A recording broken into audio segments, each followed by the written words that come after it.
unfollowali i bili kao šta sad. Malo negativne stvari se najbrže šire i najviše ostaju u pamćenju. Kao da, radim to za pozornost. Ljudi koji imaju vremena stati tamo, životna ogorčenost koja se skupljala 40 godina i sposobnost da stisnu upload, ima internet i stisnu upload. Mene bi bila sramota.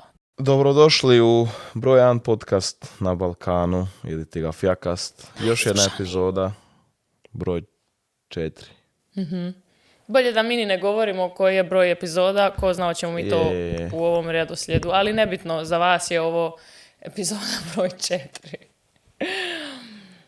4. Danas ćemo pričat O javnom životu. o javnom životu. Kako smo došli do javnog života i kako se nosimo javnim životom i koje su to najveće promjene iz privatnog u javan život.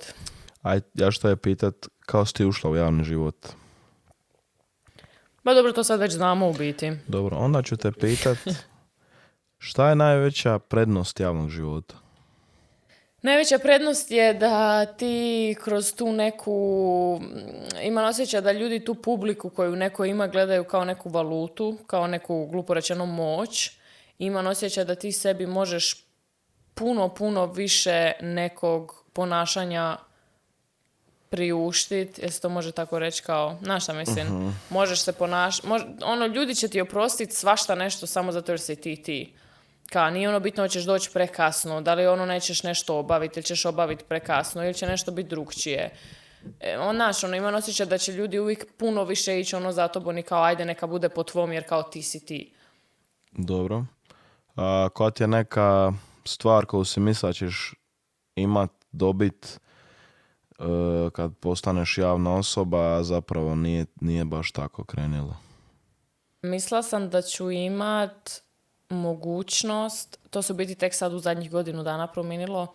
Ja sam uvijek mislila da ako ja budem radila kao sadržaj na jednom određenom jeziku ili za jednu određenu publiku, da ću ja imati mogućnost da kažem ok, sad ja recimo radim u Njemačkoj ili sad ja radim na Balkanu, da ću imati mogućnost reći ok, sad kad ja idem van Balkana, onda mene tamo niko ne zna, niko se ne zanima za mene i mogu kao odrediti lokacije, di me ljudi kao znaju, di me ne znaju. Dobro. Međutim, kako je TikTok došao, ne znam kako je drugim ljudima, ja na TikToku ne mogu odrediti di moji TikTokovi idu. Ja stavim hashtag Croatia, hashtag Balkan, hashtag ovo ali meni TikTok prođe viralan u Ukrajini, u Češkoj, u Americi, ne znam di. Tako da, od kad je to sa TikTokom i s ovim videima da idem preko ulice, ne mogu više odrediti di me neko zna i di me neko ne zna. Znači nemaš birat koja ti je target publika? Da, onako random se dešava da me doslovno kao sad na Cipru na aerodromu me neki random Grk, uopće čovjek nije niti zna izgovoriti moje ime, ali kao, vidi, ja sam vidio tebe na TikToku kako ideš preko ulice. Znaš što mislim, tako da to mi je nekako sam uvijek mislila kao, ok, ako ti ideš na jedan određeni target, da ćeš biti tamo. Međutim, sa Balkanom je isto. Za Balkan je u biti jako fascinantna publika, jer imaš toliko ljudi na Balkanu i imaš još toliko ljudi van Balkana. I ti možeš, ne znam, baviti se sa tim sadržajem, ali onda ima toliko Balkana van Balkana da si opet nekako svugdi. Da. Ja, na primjer, dok nisam počeo snimat, nisam znao kako se hoće to, kako ljudi zarađuju od toga, nisam hoće svačaka da ti ne dobiješ po TikTok objavilo. Mislim, kod nas. Da. I po YouTube kakav je taj AdSense i to, tako da je to bilo meni neko osobno razočaranje. Imam još jedno pitanje. Kad se već pita pozitivne, koja je neka negativna strana javnog života? Negativna strana za mene osobno broj 1 je da ti ne možeš to isključiti. Znači ja sam u poslu Kim Lamarin i sad ako se meni danas ne da i danas sam ružna i boli me glava i izgleda najme i kuku, ja ne mogu ugasiti taj posao, ne možeš ga nikad ugasiti. Ti si uvijek ta osoba, ti si uvijek crni Ante, nije bitno di si ti, kad je i koliko da se tebi da ili ne. Ti nemaš nikakve mogućnosti ili skoro nikakve da budeš kao privatan sam u sebi, da, pogotovo ne sad samo gledano na javni posao ili društvene mreže i to, nego mi kao ljudi koji su samostalni, koji imaju svoje firme, ja osobno, možda ja radim nešto krivo, ali ja osobno radim u biti uvijek, ja ne znam koji je dan, mene ne zanima da li je Božić ili nije, ja uvijek nekako ono, moram raditi svoje, znaš šta mislim. I moji suradnici su isto tako. Mene ljudi zovu u nedjelju u 10 navečer, imam ideju. Zovu me u sridu u 5 ujutro.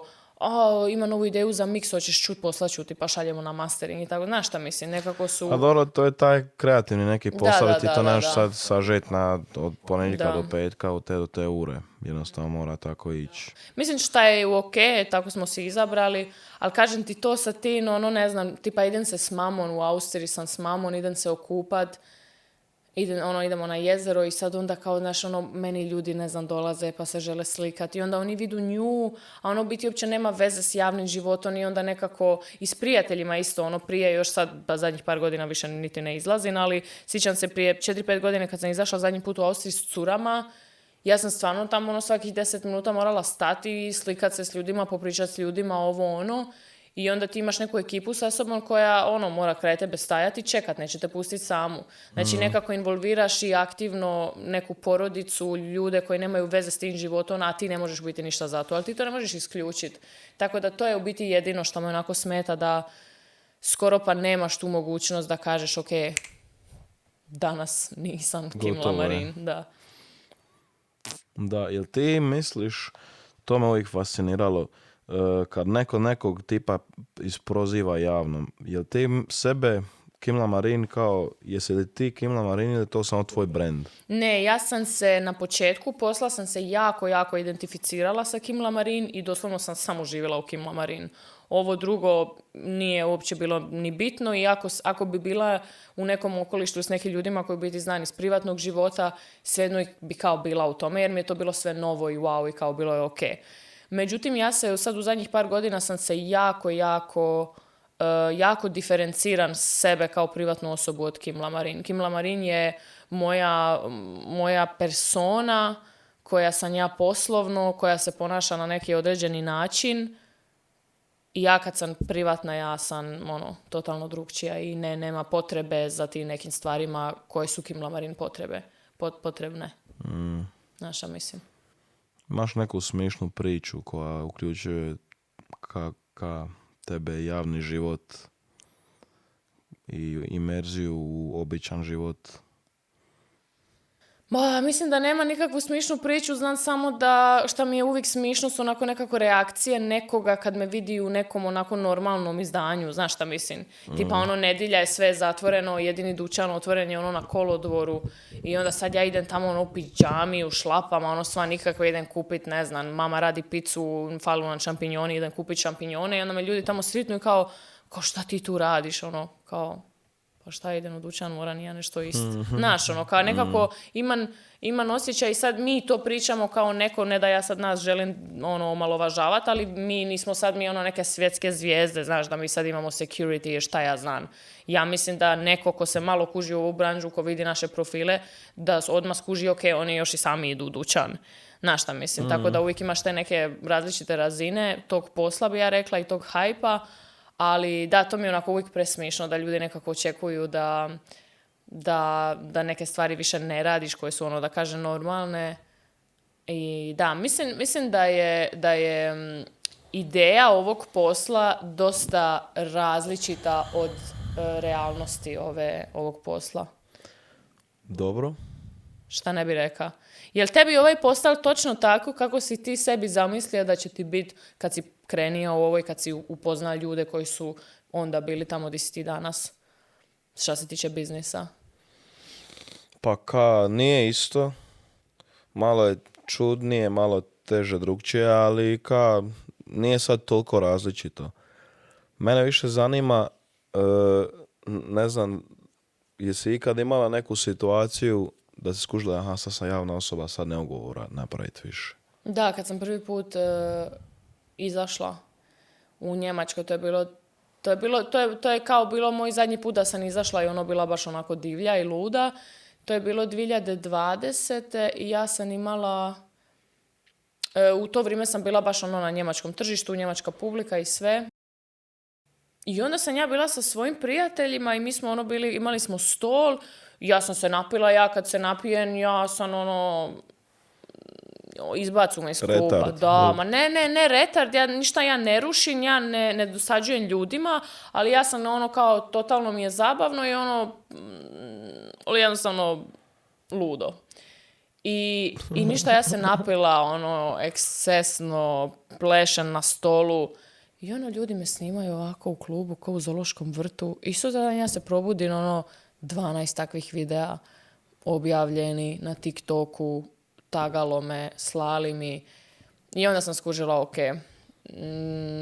ima nekih stvari koje možda baš ne bi više trebala raditi. Ili bar ne na taj način. A ti, jel radiš još sve isto ili... Pa nastojim neke stvari ne radit, pogotovo to po klubovima. Kad se napijem, sad sam već utreniran dosta dobro, tako da sad sam relativno normalan. Ali šta ja znam generalno nemaš ti sad baš ni neka svoje političke stavove, ne znam. Čudna je situacija. Tipa prije bi mogao na story stavljati kakve god sam pizdarije ti ja. Da, kužim. Story su bili ono kao safe space, ima sam zatvoren profil 150 ljudi i ono stavlja sam šta god sam ja mislio u to vrijeme. I sad je sve nekako cancelat ćete za ovo, ne smiješ staviti ovo, ovo će nekog uvrijedit. Sad baš moram pazit mrtvo i to me živcira. Mislim, ne moram, amo reći da ne moram, ali trebaš biti odgovoran. Ne, to je apsolutno istina, to mi je isto užas. Meni je to isto bilo sad, ne znam, prije 2-3 godine sam bila na rođendanu kao od jednog kao Torcide i napravili su mu tortu kao Hajduk Split i torta je bila balun. I ja sam to stavila na story i odmah 150 poruka od ljudi koji su, ne znam, za neke druge klubove i kako možeš biti, zašto si ti za Hajduk, kako možeš biti ovo, ono, znaš, a ono ka... Oni ne znaju da je ona Dalmatinka. Očigledno ne znaju da sam ja Dalmatinka, ali i da nisam, šta tebe boli briga za koji sam ja klub? Ja tebi ne dolazim kući i žalim se da si ti za taj klub, šta tebe boli briga? Ako ti slušaš moju glazbu, ako sam ja tebi smišna, ako ti gledaš moje TikTokove ili ako sam ja tebi zanimljiva i ti slušaš moj podcast, šta tebe boli briga za koji sam ja nogometni klub? To mi je, ne želim tu emociju nekako omalovažavati jer mi je s jedne strane predivno. Ne znam kome si smišna, ali okej. A tebi nisam. Da. Pa lipo, ajde. Znači za Hajduk si. Pa ja sam, što se tiče nogometa, mislim, gledan u biti samo ako Hrvatska igra. Ovo drugo baš i ne pratim, jedino ako je ovako ono nešto. Ali meni su kući u biti svi Hajdukovci, tako da... Ono nešto. U smislu da je sad ovdje Champions League, ja bi gledala s tobom, ne bi ja rekla makni to, ali nije da ću sad sama ići gledat nogomet. Dobro, okej. Ali čekaj, kako je tebi, jel ti i dalje možeš sve normalno ili bi rekao da da te neko pripozna bar jedan put na dan di god ideš ovako sad vanka? Pa ne, sigurno me jedan put. Pa minimalno, ako izađem vani, to kao 3, 4, 5 sigurno osoba. To me zanima, znaš šta ja imam? Meni ti je recimo često u Klagenfurtu u Austriji, znači grad iz kojeg sam ja odrasla, jako često me ljudi pripoznaju i znaš ono kao nešto šapnu čujem svoje ime, ali ono ne bi te pitali, ne znam, za sliku ili nešto, znaš ono. Znaš što je najgore? Ja ne znam di su te slike. Oni se slikaju i nikad nikoj story, nikoja poruka. U startu je bilo čak, a sad ništa. Da. Ne, ali meni to recimo, neko me vidi i onda ja očigledno primijetim da me zna i onda dobijem poruku, ne znam, navečer ajme, vidjela sam te danas u shopping centru, nisam se usudila pitat sliku. Tako da, dragi moji, mi smo jako ljubazni. Ako nas vidite negdje na ulici. Ja nisam. Ante stvarno nije, ja jesam. These fists work 24/7. Uvijek. Ne, ja imam osjećaj neke dužnosti da se slikam. Čak i ako mi se ne da... Jedno ako baš ne mogu, onda stvarno neću. Ali to je ne toliko često da stvarno ne mogu. Ali kužim, onako najgore mi je kad neko dođe i kaže ajme šta mi je neugodno. I ona kaže, Da, ma i nije... onda ti budeš I ona ti nabije neugodnost koja zapravo nije postojala. Da, Neugodnost da. doslovno ne postoji. Neugodnost je 100% subjektivan feeling koji ti sam sebi placebo si nabiješ da ti je neugodno. Kad ne postoji neugodna situacija. Jednostavno glupo je kad mi neko dođe i kaže ajme šta je meni neugodno. Sad je meni neugodno što to reka. Eto. Nije mi bilo neugodno, tek mi sad. Znaš šta je meni najgore, sad sam nedavno tu situaciju imala i to mi je najgora situacija, to mi toliko cringe i ja pod milim Bogom ne znam šta da ja radim. Kad ti neko dođe, u subotu sam bila na rođendanu od jedne prijateljice i dođe mi od jednog prijatelja cura i kaže ajme, moja najbolja prijateljica, ona je ogroman fan od tebe. I sad ja onako sidim i kao, ok, hvala.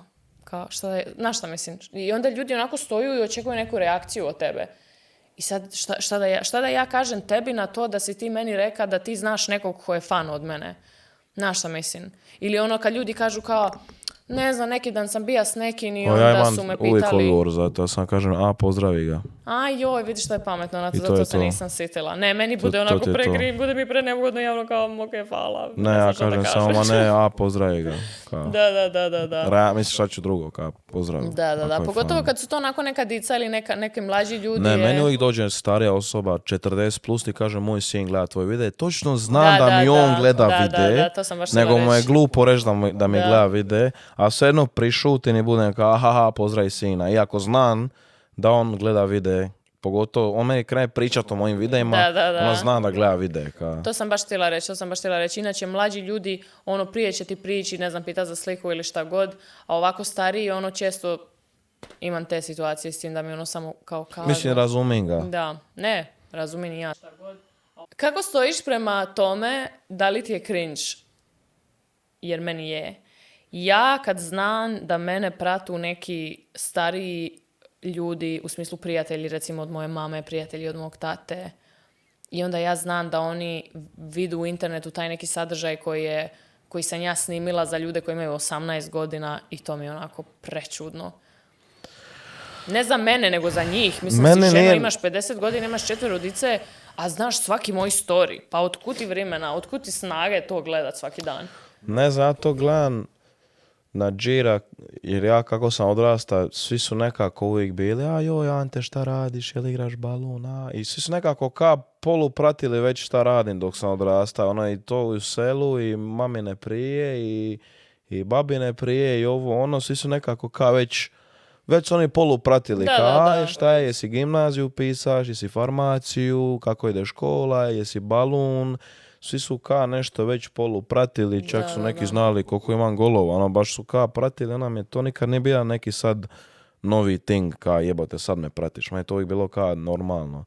Samo mi je nekako, užasno mi je bilo sad cringe neki dan kad mi je, izbacili smo za Rizlere ovaj video, gdje sam ja ide na blind date i toliko mi je bilo neugodna činjenica da je moja mater gledala 25 minuti tog videa i napisala mi poruka, baš je bio dobar video i meni onako naježija sam se dok sam čitao tu poruku, to mi je onako je li ovo bilo prodavanje duše, jesu o ovome pričali? Da, ne, to je užas. Ali tipa, osim matere da bilo ko drugi gleda, bilo bi ono susjed, top, ali mater iz nekog razloga mi je nelagodno da mi ona gleda video. Da. I najgori osjećaj ikad, znači ne mogu ti opisati koliko me to živcira, neugodno mi je šta god kad mi neko ispred mene pušta videe na kojima sam ja ili koji sam uploada. Znači to mi je toliko neugodno. Ne znam nausjetiti točno ko, ali mi je neko došao jedan put kad sam ga tek upoznao, youtuber. Čoda. Da. Čoda mi je došao i ovaj video ti je predobar, ovako lista i traži. Onako ne mogu, ali da, shout out. Ali da, i svaki put mi se to dešava, znači mater mi dođe doma i bilo ovo dobro i onako krene liste, onako uzme mobitel, ugasim, stavi na stol, kaže ne, no. Da, tako da ako me želiš bolijat, ili sam te nešto krivo napravio, samo mi dođe uživo i pokazuje mi moja videa i vi ćeš, ne znam, ili izljev bljesa ili ću plakat ili nešto. Meni je to s pismama, kad kraj mene slušaš neke moje prestare pisme koje su 5 godina stare, ja zvučim kao neka mala beba, nema veze s ovom glazbom danas, To mi je isto onako kao, ok, dobro, zašto mi to sad slušamo? Ili, znaš, ono kao neko, baviš se s glazbom i onda napiše na YouTube i onda mu algoritam uvijek pokaže ono što algoritam misli da je najinteresantnije za njega. Neće ti izaći zadnja pisma ili pisma sa najviše pregleda. Uvijek će ti izaći ona od koje algoritam misli da ti paše u žanre. A ja, skakač žanra, svaka pisma je neki drugi stil, uvijek dođe nešto drugo i onda uvijek dođu neke pisme od kojih mislim mogla bi ja ovo sad izbrisati s YouTube-a. Da, a jebi ga, nema brisanja. Digital footprint je tu. Pa je, da, pomirila sam se s tim baš jako. Prije bi bila baš bi jako brzo promijenila svoje mišljenje. Radila bi 5 sati na nekom videu i onda 2 dana poslije bi bila užasan pa bi ga izbrisala bez ikakvog smisla. Tako da to sam malo bolje postala. Koja je stvar koju si očekivala će se desiti kad postaneš poznata i da se poznata, javna osoba poznata i da se stvarno desila i da si bila kao jebote, ovo je točno kao sam zamislila?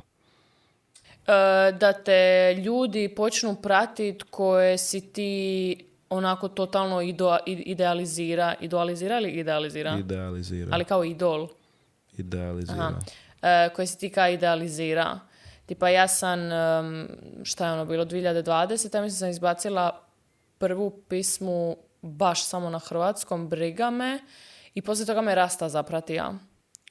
I to mi je recimo bio onako full circle moment, kao Rasta je za mene prije toga, do dan danas je Rasta za mene jedan od top izvođača na Balkanu. Čak je Rasta bija jako inspirativan i za mene. Rasta je za mene uvijek bija ja sam se počela baviti s glazbom u jednom vremenu di su cajke tukle najveće brojeve, znaš šta mislim. A ja sam se uvijek htjela baviti nekako sa nekim hip-hopom, repom, urbanijom glazbom. I Rasta je za mene uvijek bija dokaz za to da se može. Da se sve može samo ako si vridan i uporan. I kad me on zapratio, meni je bilo... Ja sam oko sidila, ja nisam mogla sebi doći. I sjećam se prvih 3-4 dana nakon što me Rasta zapratija, ja niti jedan jedini story nisam objavila ili mi je bilo kao... Ajme, on će to vidjeti, ajme, šta da ja sad stavim, ajme, ovo je prečudno. Baš mi je bilo, to mi je bio prvi i jedini fangirl moment. A da, stvarno da znam taj osjećaj kad znaš da ćeš staviti story, znaš da će ga neko vidjeti. Da, neko onako, bitan, kao... majko. Da, to mi je. Mislim, s jednog stavim bome kurac. Počela sam i ja onda stavljati, jebi ga. Da, ali da. Čudan osjećaj. Kao osjećaš se sin, a u biti se radi samo o jednoj osobi, a ovih drugih 100.000 kao nikom ništa. Da. Na Snapchatu mi je to isto tako. To je u biti jedna stvar koju nikad nisam kao očekivala. Mislim, to je sad setnica, ali ja sam uvijek mislila da kad ti kao dobiješ neku određenu publiku, da će ona tebe onda znat kao osobu, znaš šta mislim, a ne pod ti nekim kategorijama. U smislu meni se dešava da mene kao neko mi kao dođe i kaže, kao znam tvoje pisme, kad će nova pisma, šta god. I onda se može dogoditi da me 10 dana poslije neko mi dođe i kaže, znam te sa Snapchata, a s čim se ti u biti baviš, kao?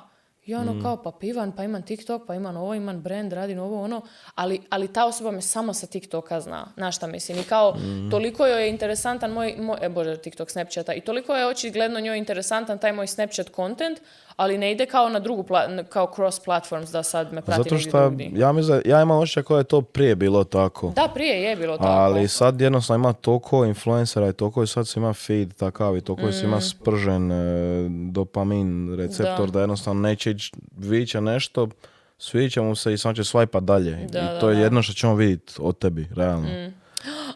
Jedna stvar koju najviše mrzim na ovom poslu i ovoj sceni je da se žene asociraju sa bivšim momcima godinama.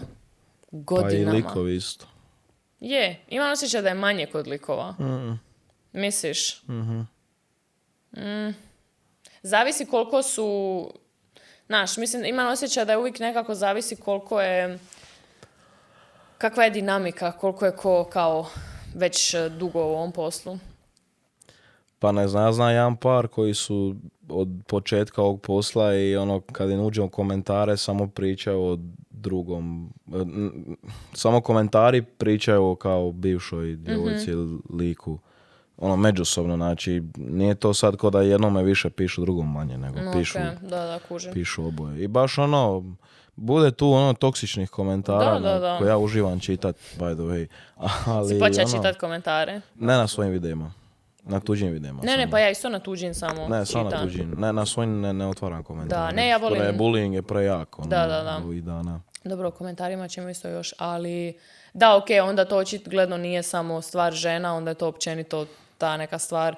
Uglavnom to asociranje sa bivšim partnerima i to ono 6, 7, 8 godina poslije, to mi je ono baš di si mislim, dragi moji, jel vi ništa niste doživjeli u zadnjih 5 godina da ste vi točno Pa toga valjda je ta sjećate? veza vama, njima toliko bila hit, jebi ga. Ali zato ti kažem, mi pričamo o stvarima di nema uopće objave, di nema ništa, znaš šta mislim, di ono, samo se jednostavno saznalo da je tu nešto bilo i sad ćemo mi komentirati godinama o tome. Pa baš zato što nisu znali dovoljno, žele znati, jebi A ga. vjerovatno. Tako da, te asocijacije općenito s nečim. Isto ova stvar, ne znam je li znaš Loredana, nebitno, uglavnom jedna njemačka reperica. Ona ti je prije nekih 7-8 godina imala ogromni skandal. Je to ona što je bila youtuberica prije, ili? Ne, to je Shirin David. Aha, okej. I Loredana ti je prije 7-8 godina imala, oni su bili na sudu jer njena braća su otresli neku staru baku za ono, ne znam, 100.000 eura. Pravili su se kao da su banka, kao morate poslati ovaj novac šta god i kao skem, jeli.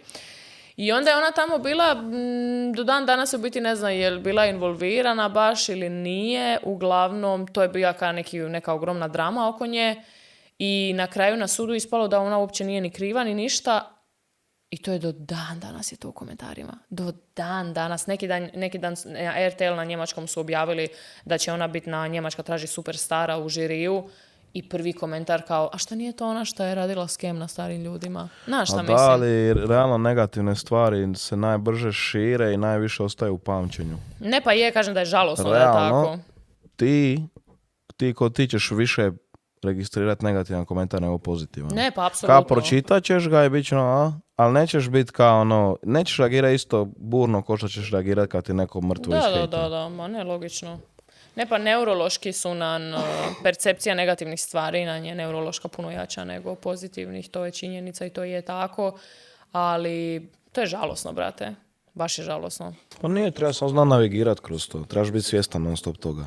Ne, mene to briga. Ako ti pustiš da tebe to pojede, onda jebi ga, ono, slab si u glavi. Mene to briga. Kažem samo, meni je žal za druge ljude da pored toliko dobrog i toliko raznih stvari i projekata koje sam radila u zadnjih par godina, da vi mene vidite i mislite da morate komentirati nekog mog bivšeg momka od prije 7 godina. Jebi ga, deal with it. Da. Ne pa dealan with it, ali zato smo tu da komentiramo to. Pa oni moraju dealat s tim. Pa je.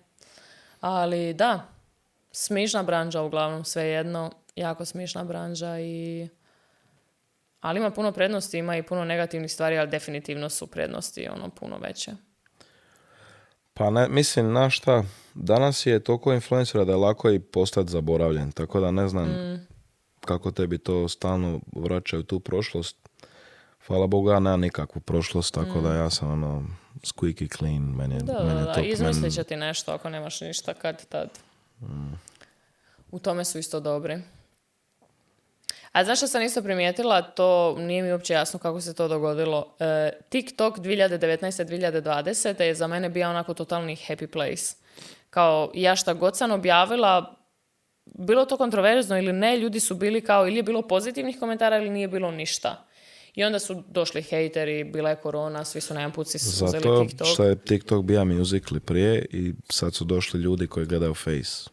Ne, to je ok, ali TikTok je sad kao da kaže normalan, imaš pozitivne, neutralne, negativne stvari, ali Instagram, Reel komentari, ja ne znam je to samo kod mene. A Face?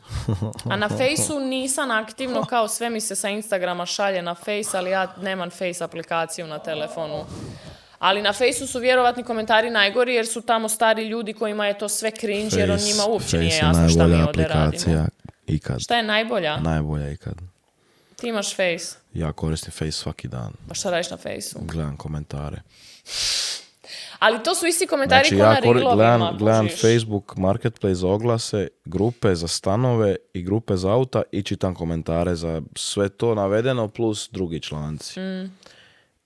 najgori i najbolji komentari ikad. Znači, to su ljudi koji imaju vremena stati tamo, životna ogorčenost koja se skupljala 40 godina i sposobnost da stisnu upload, imaju internet i stisnu upload. Da. I mogu bilo šta napisati. Znači, najbolji komentari u povijesti. Meni su najbolji komentari na reelovima. Jer imam osjećaj da je na Instagramu sve samo negativno, samo je hejt, šta god ti napraviš. Ti na Instagram možeš staviti video i napraviti nešto na njemu, onda će te oni hejtat za to. I ti sutra dan možeš napraviti video di točno to za šta su te hejtali ne radiš i on će naći nešto novo i će nešto izmisliti. I to je taj krug. Meni je na živce to što se dešava Mr. Beastu, to se i čudi. Napravili su neki video di kad je nekom beskućniku da pare ili nešto i umjesto da ljudi su to umjesto su shvatili to ka aha, on lik je s platformom velikom i ide motivirati mlade ljude i ljude koji ga prate da naprave nešto dobro, oni su bili ka ono radi za pozornost. Pa to je to. I samo ka izmislit će nešto negativno samo da bi se bolje osjećali za sebe šta ništa ne rade doma. Taj hate komentar radiš to samo za pozornost, to je, mislim da smo pričali u prvoj epizodi o tome, to mi je ono neki najgluplji komentar. Kao da, radim to za pozornost. Ova cijela branža bazira na pozornosti. Logično. Zašto ti to radiš? Jel ti to možda radiš iz pozornosti? Da tvoj komentar bude top komentar i da ti možeš reći kao, vidi, ovo je, moj komentar je broj 1. To sam radio. Stvarno, mislim... ne to iz pozornosti, a druge komentare. Ne znam, mene bi iskreno bila sramota, možda to samo ja tako mislim, mene bi bila sramota da ja sa svojim licem i sa svojim imenom komentiram nekome hate komentar i da to svi vide kako ja hejtam i kako sam ja neugodna i nepristojna. Bože me sačuvaj.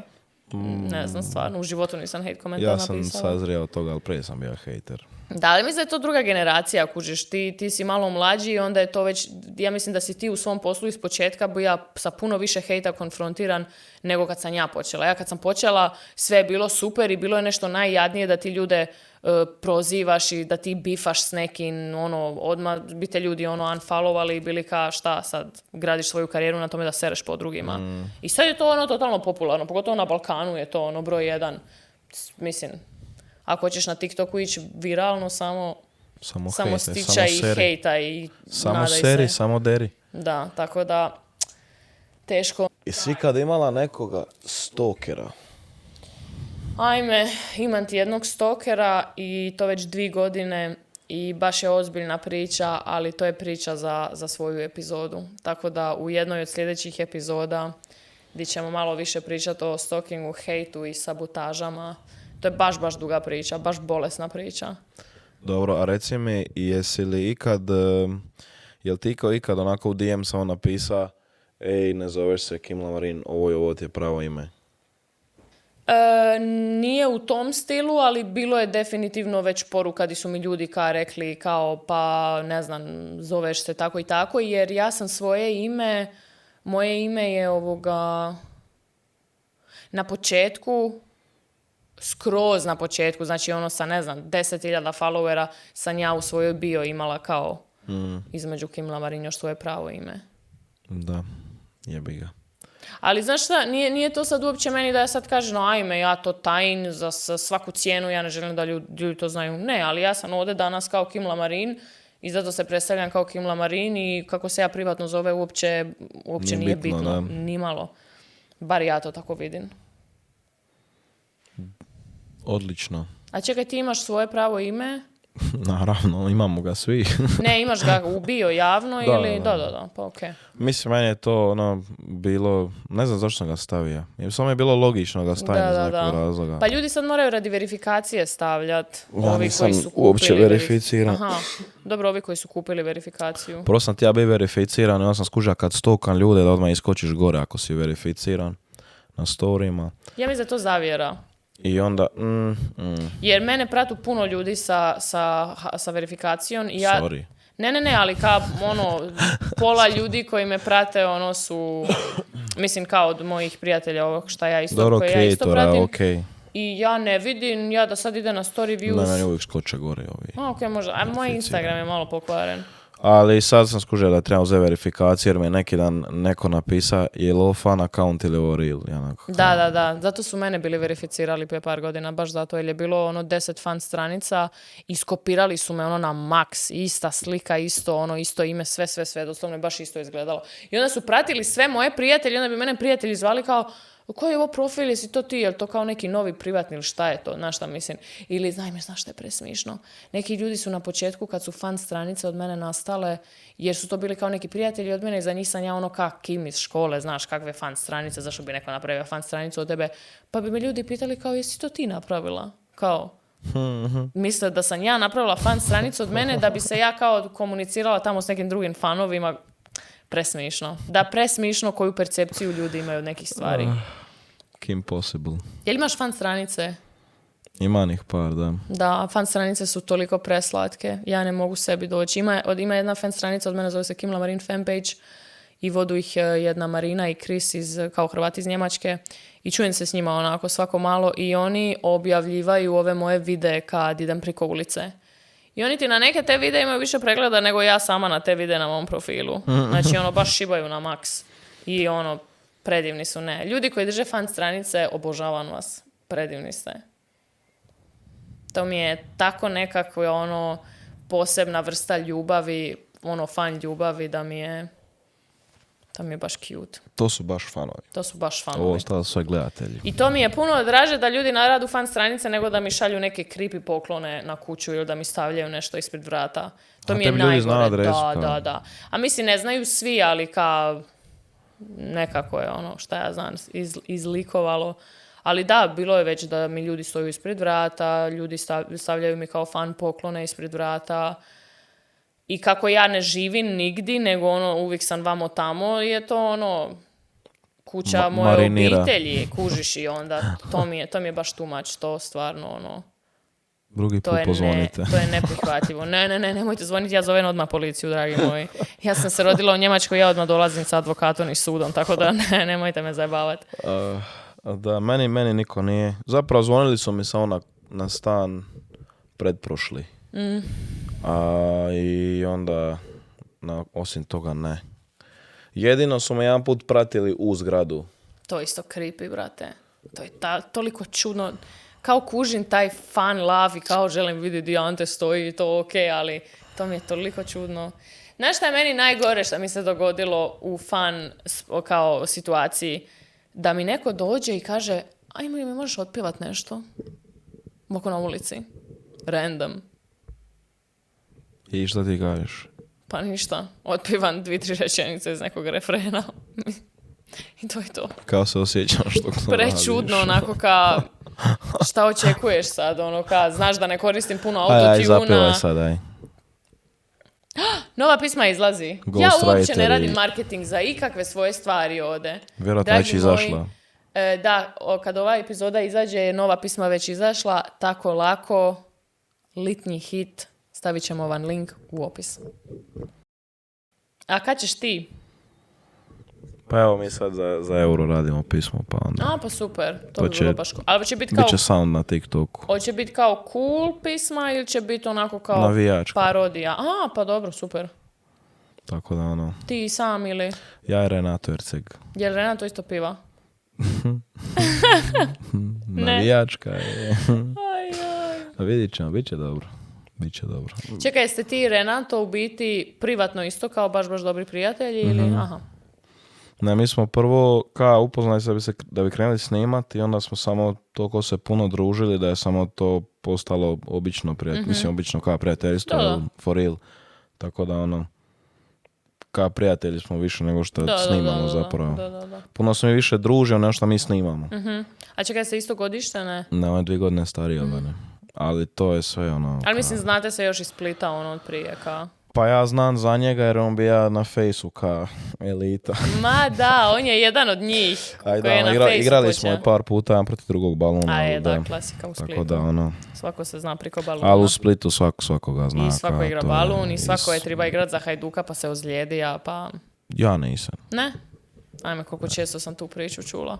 Ja sam izrasta, nisam se Ja sam ozlijedio. trebao igrati za reprezentaciju, pa sam se ozlijedio, pa sam trebao ići potpisati ugovor, pa mi je baba slomila nogu, pa Ne, nisam ali ja mogla. stvarno jesam. I sad sam stolar. Dobro, ja nisam stolar, ali... A to sam je ta trebao igrat za spika. Hajduk. Dobro, da, to je klasična Da. splitska priča, da. Svi su kalibar Hajduka Svi su igrači. trebali za Hajduk igrat. Da, jel imamo još nekih cringe moments? Jesi ikad morala biti na stage-u, držat govor? Da, držala sam govore dok sam bila još u fitness sceni kad sam išla na FIBO, to je kao neki... Kakav je osjećaj prvi put? Pa, znaš šta, meni kako sam čelist, ja sam kao malo dite već ispred 100 ljudi morala svirat čelo i onda ti se meni to jako, ja ne znam, meni je tata moje meni uvijek govorija, jer on je isto bija bija do dan danas je glazbenik, i moj tata ima svoje pisme, stavit ćemo taj link u opis. I on je meni uvijek govorio, ja nemam tremu. Ja sam toliko često to čula kad sam bila mala da on nema tremu i da to uopće nije tako strašno i da je to zabavno nastupat, da je meni stvarno nikad nisam imala tremu. Brat je napravo afirmaciju. Ne, stvarno, on je meni to tako stavio u glavu, a mama recimo moja, mama isto piva, ima svoj bend, mama je jazzist, mama ima ogromnu tremu. Mama 10 dana prije već počinje pričati kao, ajme, šta ću, užas. Ali, da, ne znam. Ne, to s tremom nikad nisam imala. Ja imam samo onu pozitivnu, 15 minuta prije, di ne znam šta ću od sebe, gdje malo te krene anksioznost prat, ali nije to sad na neki negativan način, nego je to kao... Excited kao uzbuđen si, da. ne znam kako da to opišem drugčije. Ali da, meni je tipa, ima sam tih par situacija, ja sam bio na bini i moram nešto reći, kao... Nije toliko, zabavno mi je čak. Je, pa zabavno je. Ne, ja imam više tremu kad mi dođe porez koji moram platiti nego da moram ići na binu. Ljudi, plaćajte svoje poreze. Ne, plaćajte poreze ako živite u državi gdje se plaća porez. Ako živite u državi gdje je 0%, onda nemate šta plaćat. Ajoj, Antiša moj. Influencer je govna. Dobro. Kako je vama u biti u Hrvatskoj kad ste influenceri? Ti imaš normalan obrt? Mm-hmm. I paušalni. Jel ti Hrvatska da sve ove stvari koje tebi treba za posao da... Poticaj misliš? Ne, jel ti Hrvatska da skineš s poreza sve ove troškove koje imaš za ovaj posao? Nemam pojma. Aha, dobro, to je drugčije u paušalnom obrtu. Nije nemaš baš kao tu ti poreze, nemaš, tu imaš doprinose i to. Da, okej. Ali... Dobro, okej, neću te sad... Vilanca mentioned. Vilanca deo... Valencija deo... Bilanca. Antonella. Da, znaš šta meni do dan danas ne ide iz glave? Da je ovaj stalak bija skuplji od ovog mikrofona. Da je ovo malo željeza tu, sa ovom krpom, bija skuplji od mikrofona koji je električka sprava koja ima svoju funkciju, koja je toliko teška i cijela tehnologija, a mikrofon je jeftiniji od ovog željeza, meni to nije jasno. Ja sam sinoć isto već razmišljala o tome. Da, ne znam kako da ti to objasnim. Zavari drugi put sama ovaj stalak, pa onda će biti free. Zavari, ovdje su 2 šajbe i jedna ova guža. Ne treba ti šajba, nariktat ćemo ovako da stoji fiksirano i prodat ćemo ove stalke. Pa ne moramo ih prodat, nego želim samo znati zašto su... Ne znam zašto nisam... To mi nije logično. Ja sam samo jedan glupi influencer, ne znam ništa o stalcima i mikrofonima. Ne, ja znam da su mikrofoni inače skupi, a ovi podmikovi su mi bili, za razliku od studijskog mikrofona, su mi bili baš jeftini. Da, ne znam kako se kreće cijene. Ali tipa kad sam ušao u ovo, naučio sam dosta o kamerama i tim stvarima. To mi je bilo kao cool. U početku su mi odmah svi objasnili, morat ćeš naučiti editirati sam videa, da lakše objasniš editoru šta želiš, morat ćeš naučiti koristiti kameru, da lakše možeš objasniti. Tako da sad znam nešto basic handlanje kamere i editinga. Tako da je to cool, imam taj životni skill sad. To sam baš htjela reći, to je jedna stvar koju sam zaboravila, koja mi je predivna na ovom poslu, da ti kroz ovaj posao sam naučiš toliko skillova da ti teoretski, da se tebi i meni od danas na sutra sve uzme što ima veze s javnim poslom, Ja mogu producirati, mogu raditi bitove, mogu snimati ljudima, mogu editirati, mogu snimati, mogu svašta nešto. Da. Tako da stvarno nije ono da smo samo ispred kamere. Nisi zakinut za ništa. Da. Tako Mislim, ako bude situacija da nisam ispred kamere, sigurno ću nešto 100%, raditi iza da. kamere, tako da ono... I iskustvo koje dobiješ kroz godine i iskustvo koje dobijaš u marketingu ti puno više znači po mom mišljenju nego ići studirat marketing. Ja sam u ovome sad 7 godina, imam jednog prijatelja koji je prošle godine završio marketing. Čovjek nema pojma o ničemu. Moj prijatelj iz srednje škole je na faksa marketing i neki su imali predavanje o meni. Da, pa da. Sad oni su tek sad ove godine skužili da moraju to bilo influencer. ono unfathomable, kako i kurac. Da. Pričali, došla ova agencija, imali su kao predavanje, pričali su o tebi, Renatu, kao za neku kampanju što ste radili, kao i kako se to radi, onako kao ljudi o meni pričaju na fakultetima, kao legit. Da. Tak, i sad kao neko će reći, nije legit posao. Gdje je tvoj govor na fakultetu? Koje boje je tvoj govor na fakultetu? Ne, ali da. Tako da to je cool. To je najcool stvar. To je u biti najcool. Ne, najveći flex što sam doživio kao javna osoba je, znaš kako ima oni kvizovi u pubovima. Ja sam bio odgovor na neko pitanje iz kviza. Da. To mi je bio, ono, neko mi to poslao na VAP i onda sam bio kao ujebote. Možda sam uspio. Meni je prvi najveći flex bilo kad me googlaš, da Google mi je napravio profil od mene, kao. Aha, Wikipedia, ili? Ne Wikipedia, nego baš na Google. Znači ti sad inače kad nekog googlaš, dođu ti samo Google kao results. Ali ti kad mene googlaš, dođe Kim Lamarin i onda tamo odmah piše je pjevačica, rodila se tamo i tamo. Kao imam profil svoj na Google slikica, i onda su mi odmah okay. spojeni Spotify i sve pisme i to mi je bilo. Koliko često se googlaš? Ma uopće se ne googlam, iskreno. Googlala sam se, možda se googlam jedan put godišnje i to samo ako nešto eksplicitno tražim. Jer ja imam svoje zaposlenike koji mi čiste internet od stvari koje ne bi trebale biti tamo, fake stvarima, deep fake-ovima, šta god. Tako da ako bi se na Google nešto pojavilo šta nije ok ili šta je čudno, ja bi to doznala bez da googlam. Tako da. Dobro, Da. to je lame odgovor. Da. Ja sebe googlam relativno često. A šta nađeš na Google o sebi? To ništa, stvari koje već znam, a sam je zanimljivo da gledam. Ma ne, a meni je to sve glupost. Mislim, pogotovo ovi članci od ovih trash talkera. Evo, googlam HNS ima sad kao neki page gdje izlistali su sve golove, kao sve sezone koje ikad su registrirane u tom kometu, tako da sad to često googlam, onako nostalgija me vatio, gledam 2014. koliko sam ima golova, pa 2015. Ja gledam sad koliko ima, nakon svake utakmice gledanje su ažurirali i to. Ali sad, realno ti svi članci koji ne pišu ništa novo ili ludo o meni, sve je uvijek isto. O meni pišu ili nešto staro dosadno što svi vi znamo, ili nešto što uopće nije istina što su izmislili za sekundu. Tako da, glupost. Da, ja ne znam, je se ja kvalificiran kao javna osoba ako nemam verifikaciju na Instagramu? Pa, gledano na to da se verifikacija sad može kupiti, mislim da bilo ko može biti javna osoba. To je meni najgluplje što su mogli napraviti. Najgluplje da si ljudi mogu kupiti verifikaciju.